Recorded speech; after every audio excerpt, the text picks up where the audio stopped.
I'm gonna level with you guys. This video is going a much different direction than I originally planned on. So in the next clip, you're gonna hear me say that this is a better option. I'm not so sure that's true. On to the video. At the end of the last video, I said the 318 is not gonna survive. It's down on compression on one cylinder. Number 7 cylinder is down on compression, and I have a better option. And this is the better option. I know it doesn't look like much now, but what we have here is a later model, 1989 model, roller cam, LA headed 360. It's not the best option, but it's the best option I have. So I've got a gasket set, I've got a set of king bearings, I've got a set of Hastings rings, I've got freeze plugs, I've got a timing set, and a whole lot of work to do. I'm going to get all this, I'm going to finish tearing the block apart, knock all the freeze plugs out of it, set all the pistons aside, get the crank set aside, set the oil pump aside, and I've already taken some of this apart to check. It's standard. The oil pump looks good. There's no pitting or scoring on either one of the parts of the oil pump, so that should be good. The cam looks okay. It's got the roller lifters. They look good. So I'm going to blow it all apart, and then we're going to start getting all these parts cleaned up so we can hone the block, put it back together with new bearings and new rings. And then I do have to go through the heads. This is a motor that got wet, and as you can see, there's rust in every chamber on the head. So I'm going to pull them apart one cylinder at a time, lap the valves, clean everything up. I'm just going to run a quick port die grinder through the ports, mostly because there's a bunch of rust in there, and if I hit any casting flash or something like that, it'd just be a bonus. But mostly I'm just trying to clean everything up. So I'll come back to you once this is finished being taken apart and everything's all cleaned up. Block, oil pan, brackets, heads, everything. I got it all cleaned up. Most everything is cleaned up. I still have to go through the heads. The rockers still need to be cleaned, but the pistons are just roughly cleaned. Everything needs to be cleaned again as we put it together, but I got the majority of the nastiness off of it. I need to change the fluid in my solvent tank now, and then we'll clean it all up again before we actually assemble everything. But there is a hiccup, I guess. This block, it needs to be bored. I'm not going to bore it. I'm at the point now where I already have everything to put it together. It's already all here. Well, mostly. Some of it's still on the way, but it's all ordered and paid for. And I was really thinking it was going to clean up a lot better than it did with a rigid hone. So this is going to turn into a little bit of an experiment of, will it run? I mean, it'll run, but I guess, will it smoke? Will it burn more oil than it does gas? I don't know. The only way to find out is to put it together, put it in the truck, and then start it and drive it. See what happens. I'm going to start with one of the better cylinders. I don't know how easy it's going to be able to see this in the video, but you can see down at the very bottom there's a spot where it didn't get cleaned, and at the top there's a spot where it didn't get cleaned. The spot at the top is probably because of the ridge. It's not very much, but there is a little bit of a ridge there. And if I had just used a ball hone, I probably wouldn't have even seen any of that. But this cylinder, which was the worst of the rust, it's really hard to see it. Am I in the wrong cylinder? I'm in the wrong cylinder. This cylinder, which is the worst of the rust. Now you can see it. I mean, I can still feel the rust here at the very top, right underneath that ridge. This down here, this spot that you can see, feels a little rougher, but there's not like I can't really catch my fingernail on anything. So it might be just fine. So what I'm going to do is I'm going to press forward. I did order a ball hone. I'm going to run a ball hone through it just to try to clean up the tops and the bottom down there where that ring ridge is at the bottom where it didn't actually clean up, and maybe knock some more of this out. I've went as far with the rigid hone as I'm willing to go. I spent more time than I probably should have, especially without any kind of measuring tools to measure how much I'm honing it out, then I probably should. I spent more time than I probably should have. So I'm just gonna, you can see all the cylinders that had rust in them still have a little rust at the top, but it's not, I mean, you can't really, that one you almost can't even feel it. You still can a little bit. The ridge definitely feels the worst. But I don't know. I don't know if it's going to survive or not, but at this point I don't really have anything to lose. I mean, all the parts are already paid for in here, and the worst it's going to do is burn oil and smoke and maybe run a little bad because it's down on compression, but I don't know. I'll be honest. I've never put one together like this. If I found this in any other build that I've ever done, it would have gotten sent to the machine shop, got 30 over pistons, and been built with new pistons and overboard. So I don't know what to expect. I'm sure that I'm probably making a mistake, and that's fine. I just want to know. I'm waiting on a few things to build our 360. Namely, I decided to go ahead and order a ball hone. I'm going to run a ball hone through those cylinders just to kind of clean up some of them shiny spots. I know it's not going to fix the problem, but maybe it'll mask it a little bit. I don't know. Anyhow, and cam bearings. When I got the cam out of it, for whatever reason, the cam bearings in it, they're all broken and cracked and looks like they're in bad shape. So I have a cam bearing tool, so I ordered a set of cam bearings. We'll put cam bearings in it. Got the heads all rebuilt. Nothing really exciting there. I mean, pretty straightforward. A couple of the intake valves had some rust pitting. I don't know how it's going to last, but heads aren't that hard to change in the truck, and they don't leak. I flipped them over and stood them up and filled them full of brake cleaner, and they're not leaking. So I don't know. Maybe they'll be okay. Not sure. Again, this whole 360 thing is turning into an experiment of just how bad a shape can a motor be in and still run. Anyhow, I need the intake, the carburetor, the valve covers, the alternator parts off of this engine to finish putting it together anyway. So I'm going to go ahead and get this one pulled out. While I have it out, I'm going to go ahead and strip down the engine compartment, pull the hood off, flip it over, and I'm going to paint the engine compartment. I'm going to paint this truck. Probably not tomorrow, but soon. So I've already got the paint. I've already got the color picked out. I'm going to go ahead and paint the engine compartment what is going to be body color. I'll probably pull the grill off and paint the top of the radiator support and the back side of the radiator support, the fenders up to the top. I'm not going to mask it off. I'm just going to overspray onto the fenders because, again, we're painting jams for a paint job that's going to happen hopefully in the next couple weeks, but I don't know. We pull the wiring harness off. I'm going to go ahead and clean the wiring harness up. We've got all those extra plugs and all that wiring that we don't need, including the computer and everything else. I'm going to go ahead and strip all that out of it because if we're not using it, there's no reason to leave it in there. And it'll just clean up the edge part and make it look a little nicer. I think that's it. That's what we're doing. I'm going to get that going. Got the underside of the hood all painted. That is Massey Ferguson Gray. It's Magic enamel truck and tractor paint from Roll King. I really like how it turned out. Got the engine compartment all painted. There's still a few spots. Well, I can really see some red spots here in the camera. Can't see them so much in person, but in the camera you can really see them. But that's okay because the engine's going to be in the way, so you won't really be able to see that. There's a few spots back there I just couldn't reach with the paint gun. Doesn't matter. It's painted. That's what I'm doing for now. I did paint all the way up to the fenders, so when I paint the outside, I'll just close the hood and paint. We'll probably get a little overspray in here, but this is not going to be a show car paint job. This is going to be I'm going for a 10-footer, but I'll accept a 50-footer. I now have all the parts or the tools and everything that I need for the engine, so I'm going to get that put together, and I will bring you guys back. I'll probably bring you back and show you what it looks like once I hone it with the flex hone. I wish all of them turned out looking as good as that cylinder. And that one looks pretty good. It's got a little bit at the top there. That one looks terrible.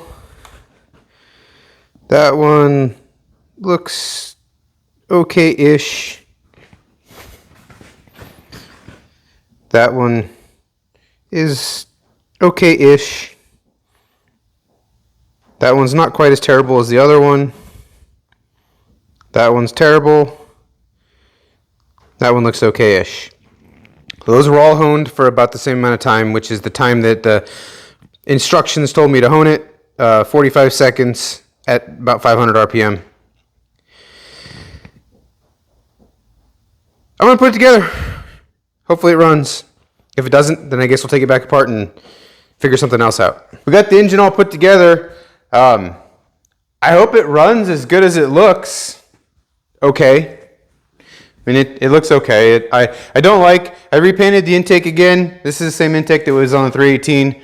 The other paint I used is that ultra high heat aluminum grill paint, and I love the way it looked right after I painted it, but it was only in the truck for 300 miles and it already looked terrible. Everywhere something touches it, it has a spot on it. It's like flat paint. So I used some aluminum Rust-Oleum 2X, and I like the finish a lot better, but I really don't like the color that well. It does seem to be wiping off a little bit, so we'll see how long it lasts. It is what it is. Ideally, it would just be a brand new raw aluminum intake, but this intake looked absolutely terrible when it was raw. So it is what it is. Got the distributor put in. I did go ahead and fix the vacuum advance canister on it while I had it apart. And I put the limiter plate from FBO Ignitions so that we can limit the mechanical advance, and it's adjustable. You just have to take the distributor halfway apart to adjust it, unfortunately, but that's just the nature of it. At least you don't have to take it apart and then weld it or grind it. But everything's all together. Everything went together perfectly. I had no problems putting together. Now I just need to get the truck ready to put it in, and I mean that's basically just putting all the stuff back that we took off. I got to put the brake booster back on, put the wipers back on. I got to put all the wiring back in, put the washer tank back on. The overflow bottle was completely busted and came apart in pieces, so it won't be going back.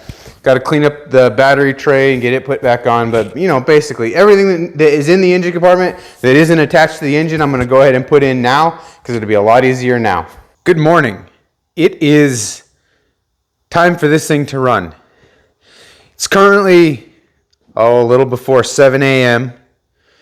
As you can see, the engine is hanging on the cherry picker, ready to install, and our engine compartment is ready to receive it. I left the brake booster off because it just gives me a little more clearance for the valve cover over there. It gets a little bit tight. It's not super tight, but got all the wiring cleaned up. We only have wires that we're using and no extra plugs hanging all over the place. As you can see, I decided to go ahead and mount or put my MSD box in here. And I have a plan, since this is going to be a daily driver, I'm going to make a jumper plug. As you can see, I've got this wired up kind of like the MSD6ALN, the NASCAR version, has this weather pack connector on it. We're not using the pickup, magnetic pickup, so we don't have we have one open space. But the white wire, this goes to the box, is for the points. The orange and black go to the coil. Brown is tack, and red is switched ignition. So if this box ever fails, I'm going to make a jumper plug that will go from switched ignition through a ballast resistor to the positive wire on the coil. That'll power the coil. Then I'm going to make on that same plug, I'm going to go from the points feed, which is the white wire, to both the black, which is the negative on the coil, and the brown, which is the tack. That will effectively bypass the box, hook up the tack, and make it run on the points through a ballast resistor. Yeah, I'm happy with the engine compartment. It's been a lot of work. We are at a hard stop. These headers, they're the cheapest ones on eBay.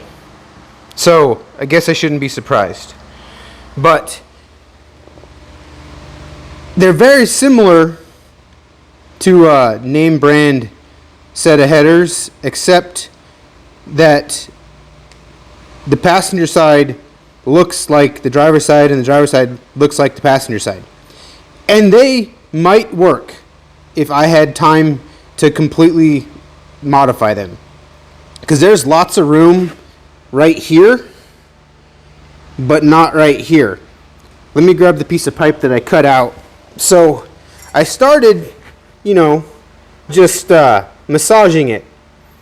And when I realized that I was basically going to have to crush this tube completely to be able to get it in there, I said, well, I'll just go buy a piece of exhaust pipe and put a piece of exhaust pipe in there. And that would have worked. Except now I've already started massaging this one, and I haven't got the torch out yet, but I can already see that I'm just about going to have to completely close that tube in order to get them to fit. And while our 360 probably would breathe just fine through that collapsed tube, it's just not worth the time that it's going to take. I'm going to order a good set of headers, and I will be back working on the 360, unfortunately, in a couple of days. And I don't want to go forward with the engine side of things because sometimes you have to pull the engine out to get the headers in, and or nearly out. I don't want to have it completely bolted in, everything hooked up, and realize that I have to start disconnecting stuff to get the headers in. So I'm going to pause this. I'll see you guys probably in 2 or 3 days when the new headers get here. It's raining, and I don't know how loud that's going to be on the video, so I'm going to keep this short. There's our new headers. They're I said good headers. What I meant is headers that fit. These are just Flotex. They're not terrible, but they're not the best. But they should fit. And what I was saying in the last clip with the headers in it, you can see this side here. Now the passenger side has that pipe that comes up and goes over the top and creates that big hole in the middle, right here. Well, on our other headers, that one, the header that looked similar to that was the driver's side, and the passenger side looked more like this one, like a traditional header. I've used these before, and they've fit in the past. Here's to hoping they're going to fit now, and we can get them in there with the engine in. I'm going to get that done, and I'll probably check back with you guys once the engine is completely hooked up and we get ready to start working on the exhaust. Everything underneath is pretty much done. By the time I got done modifying my headers that I thought would fit, they looked exactly like manifolds with stock single exhaust. It's kind of unfortunate. Drive shaft is in. Our return line is run right next to our feed line. Flux core welds. New e-brake cables are done. Now the e-brake will hook up. No pedal, so it's not holding it where it needs to be, but that's all going to work now. New brakes on the back. Time to let this thing down.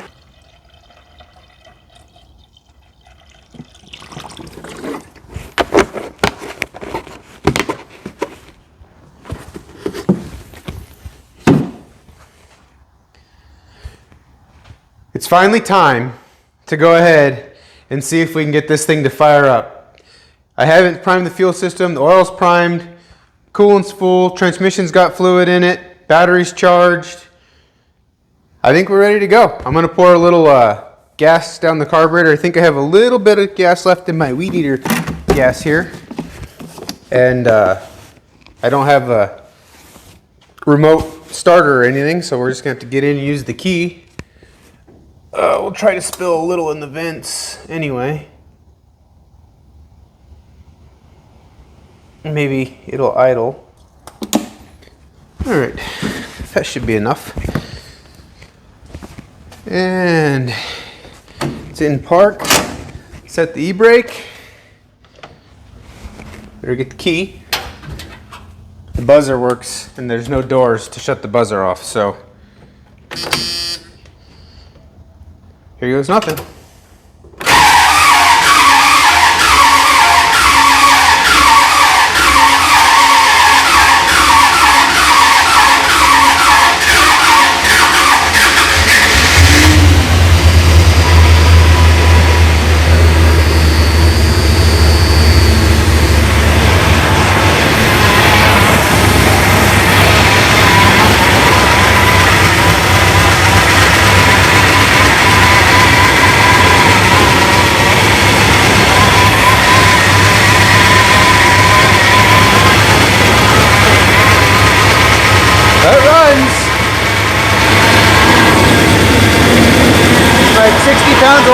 pressure.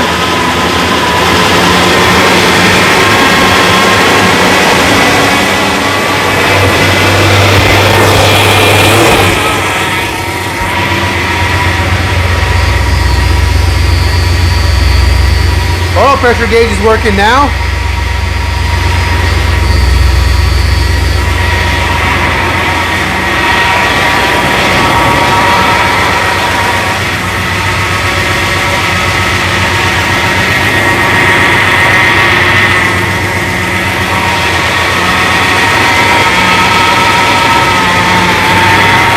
Power steering must be empty because it's noisy.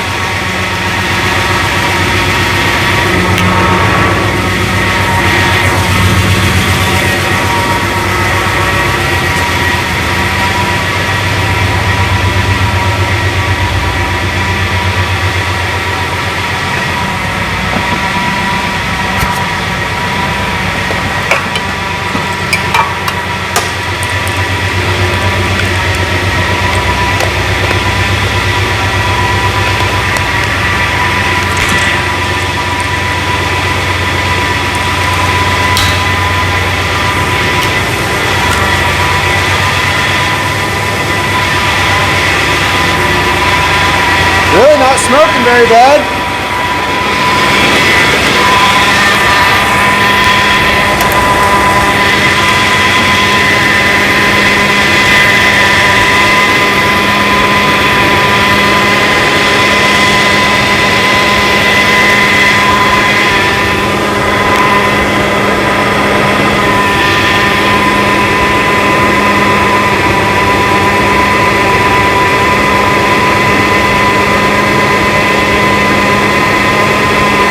It has a lot of timing. It has 50 degrees of timing.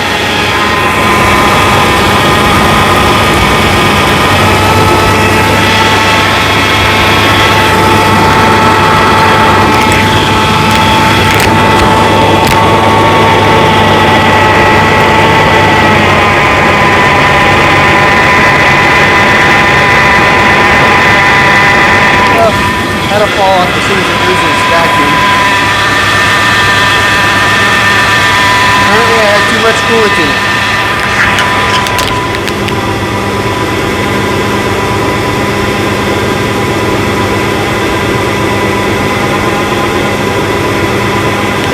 Got about 28 degrees of timing, which is too much, but it'll be alright for right now.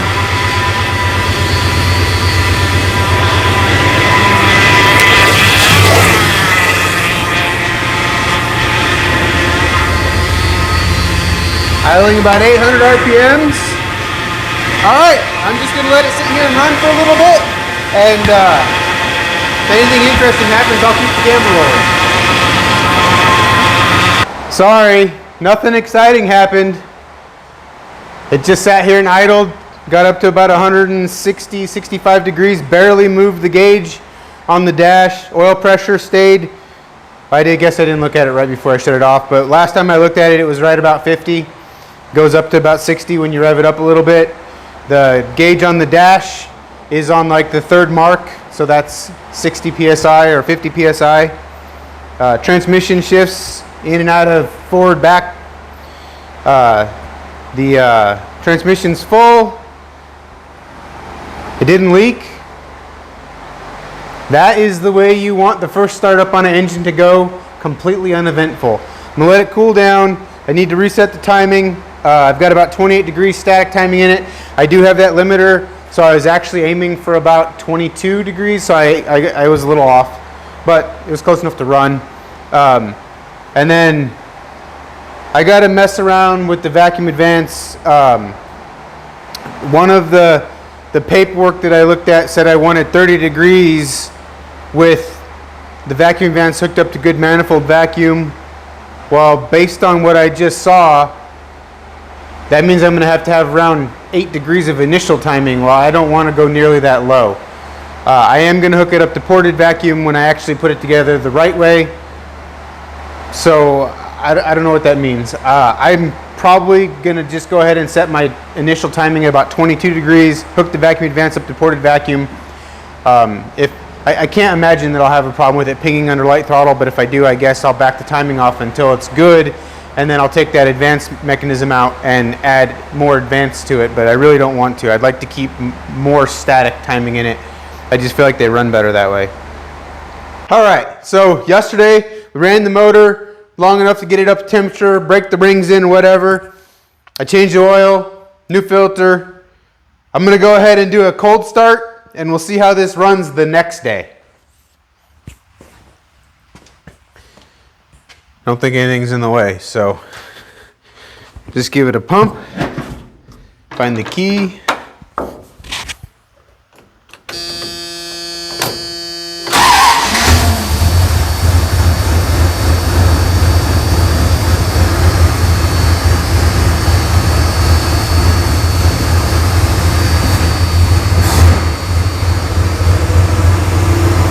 It's a little rough at an idle or when it's cold, but as it's warming up, smoothing out.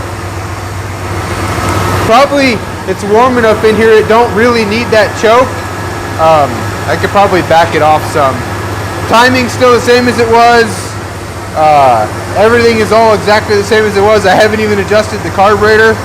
I'm gonna say it must be fairly close. Running about 60 pounds of oil pressure at about 900 to 1,000 RPM. Well, 900 on the tack, and what are we doing here? 1,050 on my timing light. I trust the timing light, so it's probably more like it's around 1,050. The tack's not exactly right. Oh, now it shows 1,002, so it must be bumping up a little bit. Alright, I kicked the high idle off. I'm really happy with it. For as bad as this engine looked, I cannot believe how good it runs.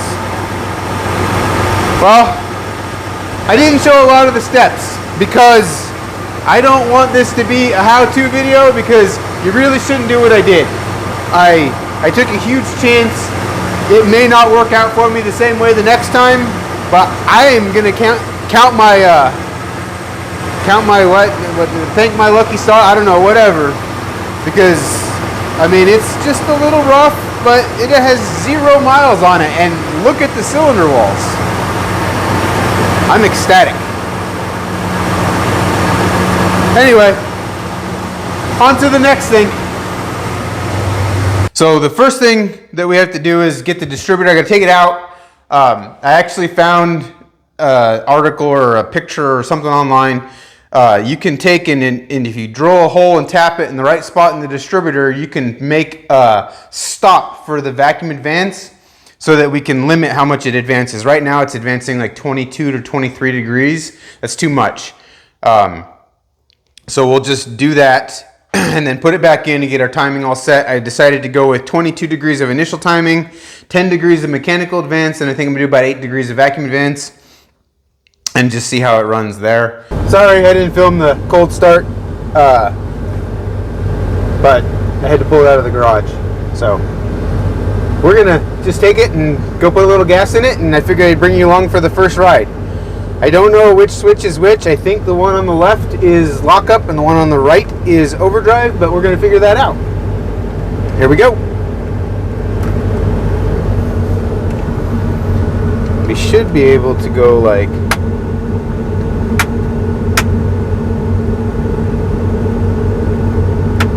or not.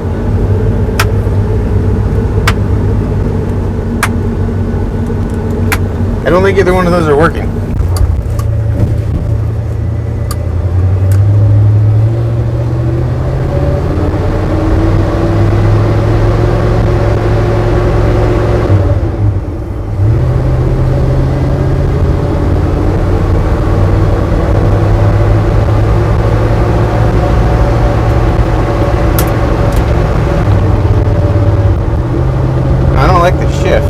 I might need to adjust the kickdown cable. That's third gear. That's overdrive. Maybe that was overdrive. Apparently, and it may be a thing that the valve body won't let you kick lockup in if you're going too slow. But we have basically all 5 stages. So we're cruising about 55 at 1500 RPM, so that should be pretty good. I haven't driven it since it was lowered, so it's a little weird to get used to, but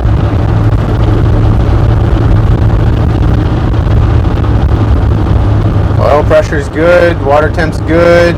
The water temp, the gauge doesn't actually move. At 160 degrees, it's dead on the first notch. So with a 160 thermostat, I don't expect it to get much over that.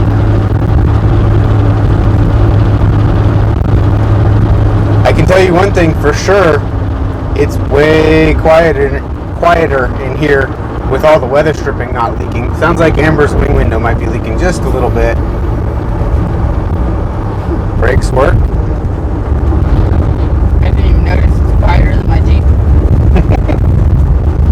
That's not saying much. So then,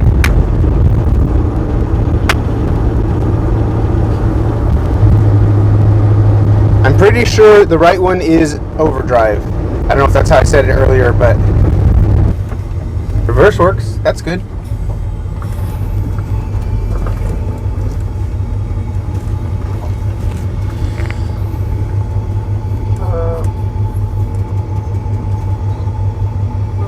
Oh, passed it. It's the blue one. Alright, we're going to put some gas in. We'll film driving it back home. Sorry, the video of us driving it back home didn't have any audio, and for some reason it's turned on its side. So, see you in the next video.